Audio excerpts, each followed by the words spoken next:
বঙ্গবন্ধু আমাদের মতো নন, তিনি বিচক্ষণ। কখন কোন কথা বলতে হবে, কিভাবে জনগণকে সাথে করে নিয়ে যেতে হবে। তিনি যখন বাংলার গ্রামে প্রত্যন্ত চলে গিয়েছিলেন, আমার সৌভাগ্য হয়েছিল বঙ্গবন্ধুর সাথে থাকার।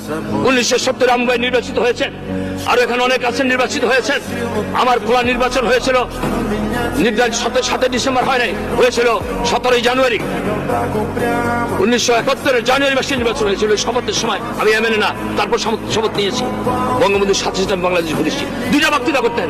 ভাইয়েরা আমার, আমি যদি আপনাদের জন্য আমার জীবনের যৌবন পাকিস্তানের কারাগারে কাটাতে পারি, আমি যদি ফাঁসির মঞ্চে দাঁড়িয়ে মৃত্যুকে আলিঙ্গন করতে পারি, আমি কি আপনাদের কাছে একটু ভোট চাইতে পারি না? এই 2 শব্দে মানুষের চোখের বাড়ি পড়তো এবং হাত তুলে বলতো, হ্যাঁ আপনি আমাদের কাছে ভোট চাইতে পারেন।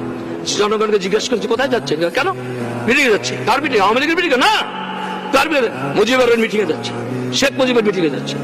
আমরা যে একজন এমপি হয়েছি, এমএলএ হয়েছি, আমাদেরকে বেশি ভোট দেয় নাই। ভোট দিচ্ছিল একজন মানুষ, তিনি জাতির পিতা বঙ্গবন্ধু শেখ মুজিব। তার সম্বন্ধে সতর্কতার সাথে আমাদের সকলের কথা বলা উচিত। তিনি 1000 বছরের শ্রেষ্ঠ বাঙালি। পৃথিবীর যেখানে কাছে মাথা উঁচু করে দাঁড়িয়েছেন।